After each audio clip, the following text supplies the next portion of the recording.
America में अवैध रूप से रह रहे भारतीय प्रवासियों को डिपोर्ट करने की प्रक्रिया तेज कर दी है। इसी कड़ी में अमेरिकी एयरफोर्स का C-17 ग्लोब मास्टर सैन्य विमान टेक्सास स्थित सैन्य अड्डे से उड़ान भर चुका है और जल्द ही भारत पहुंचने वाला है। बताया जा रहा है कि इस विमान में 205 भारतीय प्रवासी सवार हैं, जिनमें से 140 अकेले पंजाब के हैं। डोनाल्ड ट्रंप ने राष्ट्रपति बनने के बाद अमेरिका में अवैध अप्रवासियों के खिलाफ कड़ी कार्रवाई शुरू कर दी है। ट्रंप प्रशासन ने पहले ही ये स्पष्ट कर दिया था कि अवैध प्रवासियों पर सख्ती से निपटेंगे और बड़ी संख्या में लोगों को निर्वासित करेंगे।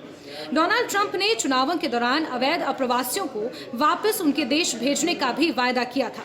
ये निर्णय डोनाल्ड ट्रंप की इमिग्रेशन नीति के तहत लिया जा रहा है, जिसमें सत्ता में वापस आते ही ट्रंप ने इमिग्रेशन नीति को और सख्त करते हुए कुछ महत्वपूर्ण निर्णय लिए थे, जिनमें निर्वासन में तेजी यानी कि इमिग्रेशन एंड कस्टम्स एनफोर्समेंट ने उन लोगों को प्राथमिकता दी जो अवैध रूप से अमेरिका में प्रवेश कर चुके हैं।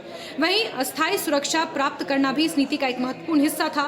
ट्रंप ने DACA यानी कि deferred action for childhood arrivals जैसी नीतियों को खत्म करने की कोशिश की, जिससे कई अप्रवासियों की सुरक्षा कम हो गई। गैर कानूनी प्रवेश पर सख्ती का भी निर्णय लिया गया, जिसमें अमेरिका मेक्सिको सीमा पर दीवार निर्माण और सुरक्षा कड़ी करने के निर्देश दिए गए।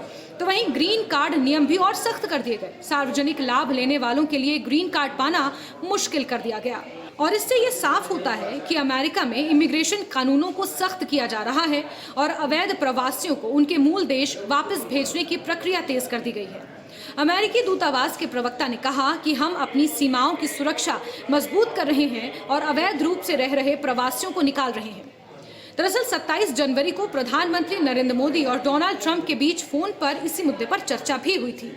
ब्लूमबर्ग की रिपोर्ट के मुताबिक अमेरिका और भारत ने ऐसे लगभग 18,000 भारतीयों की पहचान की है जिन्हें वापस भेजा जाना है। पिछले हफ्ते अमेरिकी विदेश मंत्री मार्को रूबियो ने भारतीय विदेश मंत्री S जयशंकर से मुलाकात कर अवैध प्रवासियों की वापसी पर चर्चा भी की थी। और इसी कड़ी में आज अमेरिका का मिलिट्री प्लेन अवैध भारतीय प्रवासियों को लेकर भारत पहुंचने वाला है। अमेरिकी C-17 प्लेन से अवैध प्रवासी भारतीयों का पहला जत्था भारत आ रहा है।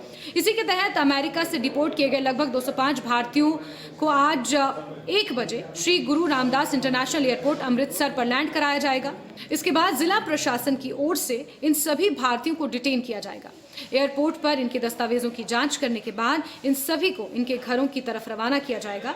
इसके साथ ही ये भी संदेह है कि बहुत सारे ऐसे भी लोग हो सकते हैं जिनके खिलाफ पंजाब के विभिन्न शहरों में आपराधिक केस दर्ज हैं। ऐसे में उन लोगों की भी पहचान कर मौके पर ही गिरफ्तार कर लिया जाएगा।